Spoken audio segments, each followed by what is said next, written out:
My ancestor, Samuel Elazar, started his life in Gračanica on December 17, 1902. This present-day Bosnian city was under the Austro-Hungarian Empire, which encompassed a large portion of Central and Eastern Europe. In 1914, World War I broke out due to the assassination of the Archduke of the Austro-Hungarian Empire, Franz Ferdinand. This historic event occurred in Sarajevo, the capital city of Bosnia, and the place where Samuel grew up. He was 12 years old at the time, and this momentous incident and the political turmoil that resulted occurred right on his doorstep. In 1918, at the end of the war, the Austro-Hungarian Empire fell, and the Kingdom of Serbs, Croats, and Slovenes was formed. This kingdom soon became known as the Kingdom of Yugoslavia, and Alexander Karađorđević ruled as its king until his assassination in 1936.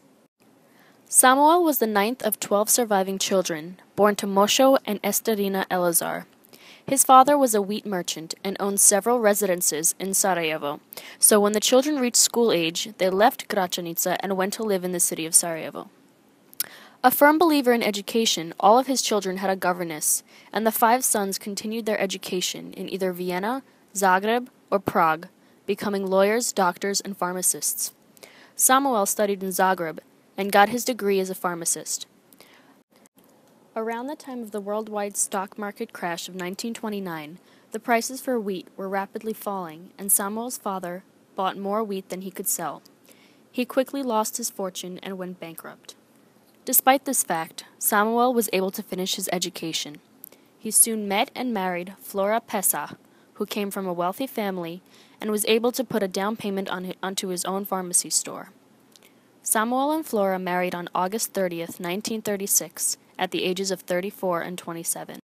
They lived close to Flora's family in Sarajevo, and Samuel opened his store a short walk from the apartment where they lived.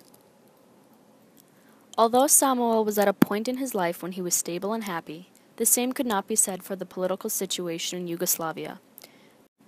When King Alexander Karađorđević was assassinated, the heir to the throne, his son, Prince Petar II, was only 12 years old, so his cousin Prince Pavle became the prince's guardian and took over as ruler of Yugoslavia. However, when Hitler came to him demanding to take over and build a railroad through Yugoslavia towards Greece, and he consented, the people revolted. There were protests on the street, starting on March 27, 1941, and it so happened that Samuel and Flora's first child, Nina, was born the day later. The streets were so flooded with people that Flora and her new baby were stuck in the hospital in the middle of Sarajevo and couldn't leave. Prince Pavle ended up running away to London and taking his nephew Prince Petar with him.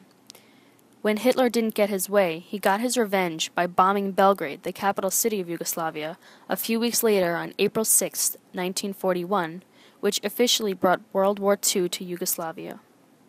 The Holocaust hit Samuel and Flora's family very hard, as they were both from Jewish ancestry. After the war, Flora had no remaining family left, and Samuel only had his mother and 2 sisters remaining from his large family. Samuel, however, was lucky enough to be relocated to Zenica, a town approximately 43 miles from Sarajevo, and fortunately he was able to take with him his wife, mother, sister, and newborn child. The town revolved around mining coal to power the trains that would take the Jews to the concentration camps, and the miners required a doctor and pharmacist, the only Jews who they kept alive. They lived in the town for 4 years, from September of 1941 to July of 1946, when the war was over. Conditions for them were not ideal, however. The family lived in fear in a tiny apartment and were forced to wear the yellow Star of David when they went outside. Samuel was arrested several times by the Ustaše, Croatian fascists who were working for the German Nazis. They questioned him, imprisoned him, and beat him so hard that one time they broke 3 ribs that never healed properly afterwards. On one occasion, he was even taken from his house in the middle of the night by his lab technician's German boyfriend, who was angry that his girlfriend's boss was a Jew. He was leading Samuel to the river, where he was going to execute him and dump his body. But fortunately for Samuel, the man was stopped by his friend along the way. The man then proceeded to temporarily lock Samuel up in the attic of a police station and went across the street to a bar with his friend. Much to Samuel's advantage, the man got so drunk that he forgot about killing Samuel that night, and the police found him tied up in the morning, and set him free. There were several instances like this, where one lucky occurrence saved Samuel and his family, like the time the coal miners went on strike when Samuel was imprisoned because they insisted that they needed medication from a pharmacist if they were going to work. The family lived this way until the last 3 months of the war in 1945, when conditions got extremely dangerous for Jews.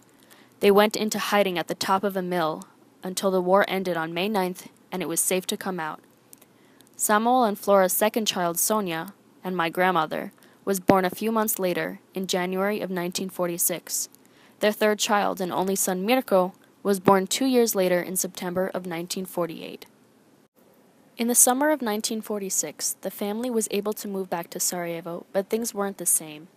The government of Yugoslavia turned over to communist hands, and although Flora had inherited over 50 apartments in 3 apartment buildings due to her being the sole survivor of her family, the government took them away and redistributed them.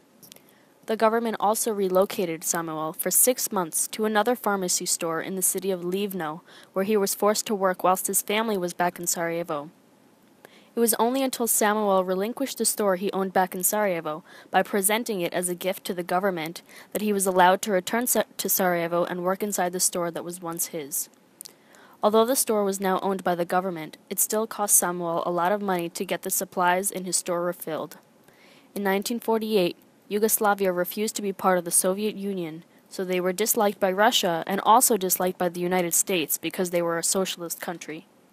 Samuel, however, did not care much for politics. He mainly focused on his work and was devoted to his trade, and he made all kinds of medicines, herbal teas, creams, and other natural remedies.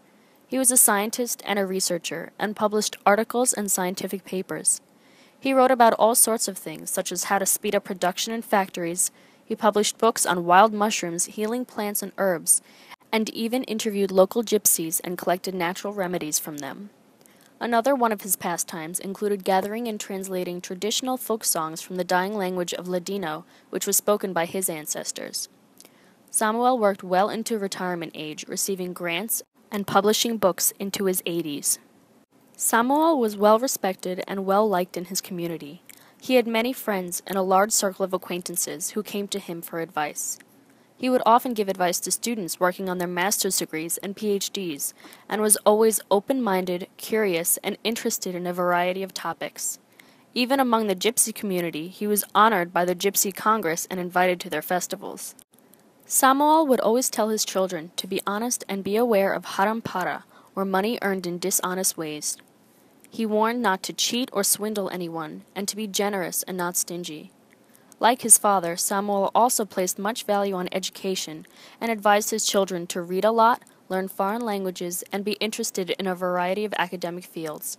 He stressed that one should make a lot of connections and have a large circle of acquaintances because something can be learned from each of them. One of Samuel's favorite sayings was, "Burial shrouds don't have pockets," and he emphasized that one should not place value on material things. He believed that people should devote their time and money to experiences and education, and that they should not be stingy with the knowledge they acquire. Before he retired, Samuel went to all the pharmacy stores in Sarajevo and shared his recipes and passed on his knowledge to his younger colleagues. Samuel died on November 23, 1989, of a heart attack, less than a month before he turned 87 years old. He is buried in Sarajevo next to his wife Flora and his elder sister Sara. Samuel truly did leave a legacy to his children. He taught his children the importance of hard work and to be open and interested in all people. Samuel's 3 children, 3 grandchildren, and 5 great-grandchildren all carry on his values and think of him fondly to this day.